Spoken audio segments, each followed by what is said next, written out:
कि जिसने श्री अकाल तख्त साहब की मर्यादा की तोहीन की है, दाड़ा रंगिया, इस नूं तनखाइया करार दिता जाता है। और सारे नानक मते दीआं संगतां नूं, उत्तराखंड दीआं संगतां नूं ये अपील की जाती है, आदेश दिता जाता है कि ये नाल कोई मिलवर्तन जिहड़ा वो ना रखा जाए। अज तो बाद ये गारा रंगण वाला तनखाइया है गुरु पंथ का। वाहिगुरू जी का खालसा, वाहिगुरू जी की फतेह। श्री अकाल तख्त साहब जी विखे जुड़ बैठे गुरु सवारे फतेह बुलाओ। वाहिगुरू जी का खालसा, वाहिगुरू जी की फतेह। सतगुरु गुरु नानक देव जी महाराज सच्चे पातशाह ने निर्मल पंथ की स्थापना की और वो निर्मल पंथ समुचे संसार में फैलिया होया और समुचे ही संसार में धर्म प्रचार के केंद्र गुरुद्वारे साहिबान सतगुरां दी पावन इतिहासक याद विच सुभायमान ने और हर थां ते जुगो जुग अटल सतगुरु गुरु ग्रंथ साहिब जी महाराज प्रकाशमान ने और समुचे गुरधामां दा अस्थानां दा उद्देश है कि धर्म का प्रचार प्रसार करना और पंथ करोहरी रवायतां परंपरावां मर्यादावां की राखी करनी, सिख रहत मर्यादा के मुताबिक उत्थों के प्रबंध नूं चलाउणा और सिख रहत मर्यादा का प्रचार करना, पंथ का प्रचार प्रसार करना। पर समय समय कई थावां ते मर्यादा विच उलंघना हो जाती है। जिवें कि पिछले दिने उत्तराखंड के इतिहासक स्थान गुरुद्वारा नानक मता साहिब जी विखे मर्यादावां की घोर उलंघना हुई और उत्थों की प्रबंधक कमेटी जिन्हां ने तुरंत अपने अहुदियां तो अस्तीफे दिते और अज मानयोग सिंह साहिब यानी हरप्रीत सिंह जी जथेदार श्री अकाल तख्त साहिब जी वालों 5 सिख साहिबान की इकत्तरता बुलाई गई और उतों की प्रबंधक कमेटी अज मेरी पीर के मालक गुरु हरगोबिंद साहिब जी महाराज जी के पावन स्थान श्री अकाल तख्त साहिब सन्मुख हाजिर हुई है। अरदास प्रबंधक कमेटी के नाम अनाउंस करेगा और जो हाजिर ने वो खड़े होकर अपनी हाजिरी लवाउण। सेवा सिंह प्रधान खड़े होकर अपनी हाजिरी लवाओ। सेवा सिंह प्रधान, जसविंदर सिंह मीत प्रधान,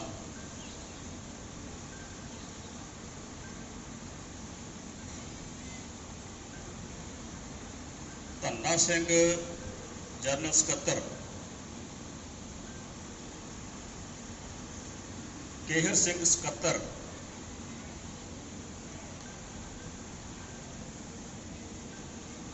हाँ जी मेडिकल है, तरसेम सिंह कार सेवा, ये सारे हाजिर ने।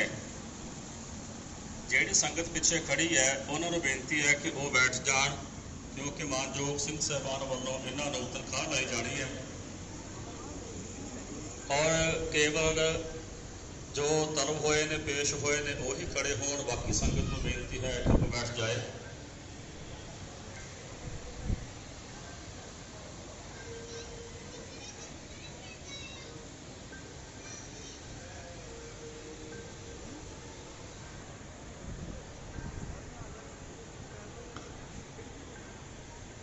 जसविंदर सिंह मीत प्रधान कौन ने? तुसीं अपने केसां की बेअदबी की है, दाढ़ी नूं रंग लाया। रंग लाने तो बाद 5 प्यारे साहबान को पेश होए हो। एक साइड पे हो जाओ, पासे हो जाओ, विचों एक पासे हो जाओ। दूजे तीनों दोषी खड़े रह। सिख साहबान गुरमता करके जो अगला ਪ੍ਰੋਗਰਾਮ ਹੈ ਆਪ ਜੀ ਨੂੰ ਸਿੰਘ ਸਾਹਿਬ ਗਿਆਨੀ ਹਰਪ੍ਰੀਤ ਸਿੰਘ ਜੀ ਹੋਰੀ ਜਾਣੂ ਕਰਵਾਉਣਗੇ। ਜਸਵਿੰਦਰ ਸਿੰਘ ਇੱਕ ਪਾਸੇ ਹੋ ਜਾਣ।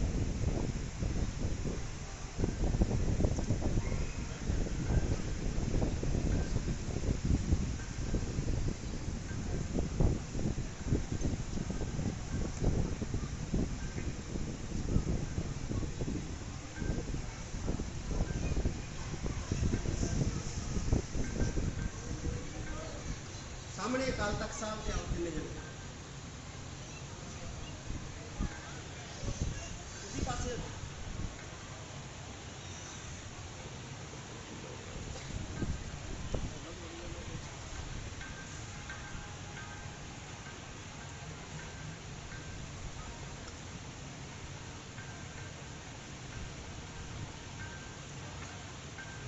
ਸੇਵਾ ਸਿੰਘ ਪ੍ਰਧਾਨ ਕਮੇਟੀ ਦੇ ਠੀਕ ਹੈ ਤੁਹਾਡੀ ਨਿਗਾਹਬਾਨੀ ਦੇ ਵਿੱਚ ਮਰਿਆਦਾ ਦੀ ਉਲੰਘਣਾ ਹੋਈ ਹੈ ਜੀ ਤੁਸੀਂ ਆਪਣੀ ਗਲਤੀ ਸਵੀਕਾਰ ਕਰਦੇ ਹੋ। ਜੀ ਸਟਾਰਟ ਕਰਦੇ ਦੂਸਰੇ ਧੰਨਾ ਸਿੰਘ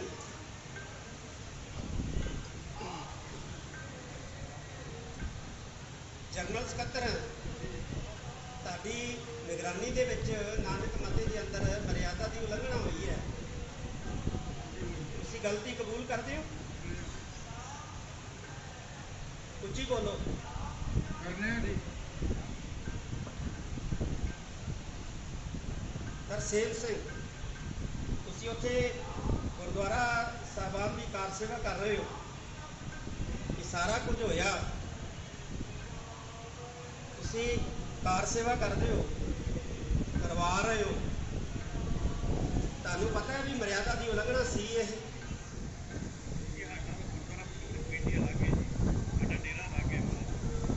ਮੁਕਟ ਜਿਹੜਾ ਪਾਇਆ ਹੈ, ਉਹ ਤੇਰੇ ਡੇਰੇ 'ਚ ਪਾਇਆ? ਹਾਂਜੀ ਡੇਰੇ 'ਚ ਪਾਇਆ ਜੀ, ਉਹ ਵਿਧਾਇਕ ਨੇ ਪਾਇਆ।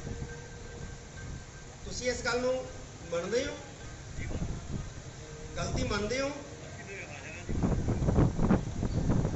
ਤਿੰਨੇ ਜਾਣੇ ਸੰਗਤ ਵੱਲੀ ਮੂੰਹ ਕਰਕੇ ਮਾਫੀ ਮੰਗੋ।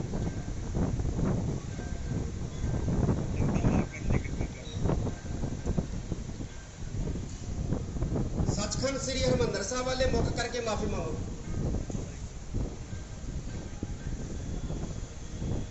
ਹੁਣ ਗੁਰੂ ਹਰਗੋਬਿੰਦ ਸਾਹਿਬ ਸੱਚੇ ਪਾਤਸ਼ਾਹ ਦੇ ਤਖਤ ਵੱਲੇ ਮੁੱਖ ਕਰਕੇ ਮਾਫੀ ਮੰਗੋ। ਜੋ ਸ੍ਰੀ ਅਕਾਲ ਤਖਤ ਸਾਹਿਬ ਵੱਲੋਂ ਤੁਹਾਨੂੰ ਤਨਖਾਹ ਲੱਗੇਗੀ ਮਨਜ਼ੂਰ ਹੈ? ਖੜੋ।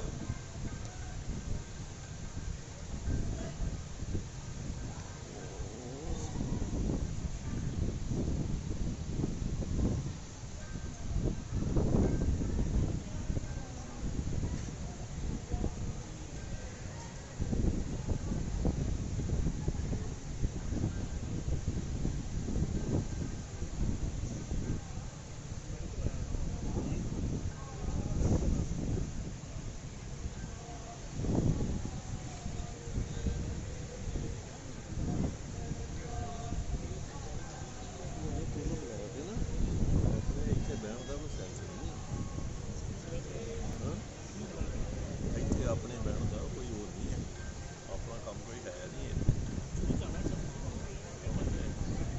ਆਪਣੇ ਇੱਥੇ ਬੁਲਾਉਣ ਦਾ ਕੀ ਸੈਂਸ ਹੈ ਆਪਣੇ ਬਹਿਣ ਦਾ।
ਮਤਾ ਸਾਹਿਬ ਜੀ ਵਿਖੇ ਜੋ ਪਿਛਲੇ ਦਿਨ ਹੀ ਮਰਿਆਦਾ ਦੀ ਉਲੰਘਣਾ ਹੋਈ, ਉੱਥੋਂ ਦੇ ਪ੍ਰਬੰਧਕ ਅੱਜ ਸ਼੍ਰੀ ਅਕਾਲ ਤਖ਼ਤ ਸਾਹਿਬ ਜੀ ਵਿਖੇ ਪੇਸ਼ ਹੋਏ ਔਰ ਸ਼੍ਰੀ ਅਕਾਲ ਤਖ਼ਤ ਸਾਹਿਬ ਦੇ ਸਾਨਮੁਖ ਉਹਨਾਂ ਸਵੀਕਾਰ ਕੀਤਾ ਕਿ ਉਹਨਾਂ ਦੇ ਪ੍ਰਬੰਧ ਵਿੱਚ ਇਹ ਉਲੰਘਣਾਵਾਂ ਹੋਈਆਂ ਨੇ, ਮਰਿਆਦਾ ਦੀ ਉਲੰਘਣਾ ਹੋਈ ਹੈ। ਪੰਜ ਸਿੰਘ ਸਾਹਿਬਾਨ ਨੇ ਵਿਚਾਰ ਕਰਕੇ ਇਹਨਾਂ ਪੇਸ਼ ਹੋਏ ਜਿਹੜੇ ਪ੍ਰਬੰਧਕ ਨੇ ਇਹਨਾਂ ਨੂੰ ਸੇਵਾ ਲਾਈ ਜਾਣੀ ਹੈ। ਮੈਂ ਬੇਨਤੀ ਕਰੂੰਗਾ ਸਿੰਘ ਸਾਹਿਬ ਗਿਆਨੀ ਹਰਪ੍ਰੀਤ ਸਿੰਘ ਜੀ ਜਥੇਦਾਰ ਸ਼੍ਰੀ ਅਕਾਲ ਤਖ਼ਤ ਸਾਹਿਬ ਉਹ ਮਾਈਕ ਤੇ ਆ ਕੇ ਤੇ ਇਹਨਾਂ ਨੂੰ ਜੋ ਸੇਵਾ ਉਹ ਸਰਵਣ ਕਰਵਾਉਣ।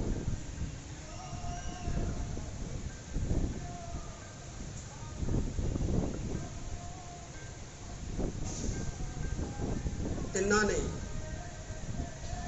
15 ਦਿਨ ਸਵੇਰੇ ਗੁਰਦੁਆਰਾ ਨਾਨਕ ਮਤਾ ਸਾਹਿਬ ਅੰਮ੍ਰਿਤ ਵੇਲੇ ਜਿਹੜੀ ਕਥਾ ਹੁੰਦੀ ਹੈ ਉਹ ਕਥਾ ਸੁਣਨੀ ਹੈ। ਮਨਜ਼ੂਰ ਹੈ? ਤੇ 15 ਦਿਨ ਹੀ ਕਥਾ ਸੁਣਨ ਤੋਂ ਬਾਅਦ ਝਾੜੂ ਮਾਰਨਾ, ਜੋੜੇ ਸਾਫ਼ ਕਰਨੇ ਸੰਗਤ ਦੇ, ਤੇ ਨਾਲ ਹੀ ਬਰਤਨ ਸਾਫ਼ ਕਰਨੇ ਲੰਗਰ 'ਚ। ਮਨਜ਼ੂਰ ਹੈ? 15 ਦਿਨ ਹੀ ਆਪਣੇ ਨਿਤਨੇਮ ਤੋਂ ਇਲਾਵਾ ਇੱਕ ਸੁਖਮਨੀ ਸਾਹਿਬ ਦਾ ਪਾਠ ਕਰਨਾ। ਜਦੋਂ 15 ਦਿਨ ਪੂਰੇ ਹੋ ਗਏ ਉਦੋਂ ਗੁਰਦੁਆਰਾ ਨਾਨਕ ਮਤਾ ਸਾਹਿਬ 2100 ਰੁਪਏ ਦੀ ਕੜਾਹ ਪ੍ਰਸ਼ਾਦ ਦੀ ਦੇਗ ਲੈਣੀ, 2100 ਰੁਪਈਆ ਗੋਲਕ 'ਚ ਪਾਉਣਾ ਤੇ ਉੱਥੇ ਜੋ ਗ੍ਰੰਥੀ ਸਾਹਿਬ ਨੇ ਉਹਦੇ ਤੋਂ ਅਰਦਾਸ ਕਰਾਉਣੀ। ਮਨਜ਼ੂਰ ਹੈ? ਜੀ। ਤੇ ਤੁਹਾਡਾ ਤੁਸੀਂ ਦਾੜਾ ਰੰਗਿਆ, ਇੱਕ ਹਫ਼ਤੇ ਦੇ ਅੰਦਰ ਅੰਦਰ ਤੁਸੀਂ ਪੰਜ ਪਿਆਰੇ ਸਾਹਿਬਾਨ ਦੇ ਪੇਸ਼ ਹੋ ਕੇ ਤੇ ਲਿਖਤੀ ਜਾਣਕਾਰੀ ਅਕਾਲ ਤਖ਼ਤ ਸਾਹਿਬ ਤੇ ਦੇਣੀ। ਭਾਵੇਂ ਨਾਨਕ ਮਤੇ ਹੋਰੋ, ਪੰਜਾਂ ਪਿਆਰੇ ਸਾਹਿਬਾਨ ਦੇ ਪੇਸ਼ ਹੋ ਕੇ ਉੱਥੇ ਤੁਸੀਂ ਉਹਦੀ ਲਿਖਤੀ ਜਾਣਕਾਰੀ ਸ੍ਰੀ ਅਕਾਲ ਤਖ਼ਤ ਸਾਹਿਬ ਤੇ ਭੇਜਣੀ ਹੈ। ਅਮਰ ਸੰਚਾਰ ਜਦੋਂ ਹੋਏਗਾ ਉਸ ਵਕਤ।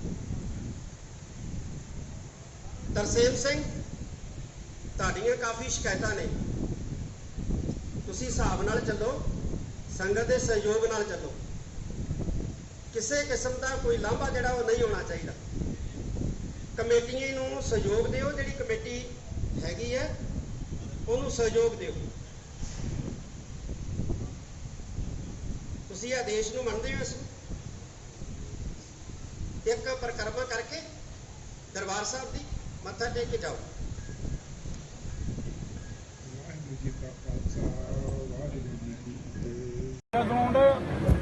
ਸਾਡਾ ਕਸੂਰ ਨਹੀਂ। ਉਸ ਤੋਂ ਬਾਅਦ ਅਸੀਂ ਤਾਂ ਪਹਿਲੋਂ ਦਾੜੀ ਵੀ ਕੱਢਦੇ ਹਾਂ, ਸਭ ਦੁਸ਼ਮਣੀ ਜਿਹੜਾ ਹੈ। ਉਸ ਤੋਂ ਬਾਅਦ ਅੰਮ੍ਰਿਤ ਛਕਿਆ, ਉਹ ਕਿਸੇ ਸੁਣਦੇ ਆ। ਲੁਹਾਰੇ ਕੋਲ ਪੇਸ਼ ਹੋਵਾਂਗੇ, ਚੱਲ ਗਏ ਇੱਧਰ ਜਹੇਦਾਰ ਜੀ, ਲੁਹਾਰੇ ਕੋਲ ਪੇਸ਼ ਹੋਵਾਂਗੇ, ਲੁਹਾਰੇ ਕੋਲ। ਔਰ ਜੋ ਲੁਹਾਰਾ ਸਜ਼ਾ ਲਊਗਾ ਮੰਨੂਗਾ ਮੈਂ। ਇੱਕ ਤਰਫਾ ਫੈਸਲਾ ਨਹੀਂ ਮੰਨਿਆ ਜਾਊਗਾ। ਘਰ ਦਾ ਰਾਜ ਹੈ, ਜਿਹਨੇ ਆ 4 ਬੰਦਿਆਂ ਦੇ ਪਿੱਛੇ ਹੋ ਗਏ, ਸਾਨੂੰ ਬੇਇੱਜ਼ਤੀ ਕਰਤੀ ਸਾਡੀ। 25 ਸਾਲ ਦੀ ਕੁਰਬਾਨੀ ਆ ਕੌਮ ਦੇ ਪਿੱਛੇ। ਇਹ ਗੁਰੂ ਪਾਤਸ਼ਾਹ ਇਹ ਪਹਿਲੋਂ ਇਤਿਹਾਸ ਦੇ ਵੇਖੇ ਰਵਿੰਦਰ ਸਿੰਘ ਜੀ, ਇਹ ਤਖਤ ਕੌਣ ਬੰਦਾ ਵਾ ਜਿਹਦੇ ਨਾਲ ਗੱਲ ਕਰਦੇ ਹੋ? ਮਾਲਕ ਦਾ ਤਖਤ ਹੈ। ਮੇਰਾ ਨਾਮ ਜਸਵਿੰਦਰ ਸਿੰਘ ਗਿੱਲ, ਟੋਕਾ 8 ਸਾਲ ਜੇਲ੍ਹ ਕੱਟੀ ਆ। ਕੀ ਤੁਸੀਂ ਉੱਥੇ ਨਾਨਕ ਮਤਾ ਕਮੇਟੀ 'ਚ ਕੀ ਹੋ? ਮੈਂ ਕੁਝ ਨਹੀਂ ਉੱਥੇ, ਮੀਤ ਪ੍ਰਧਾਨ ਨੇ, ਮੀਤ ਪ੍ਰਧਾਨ ਨੇ।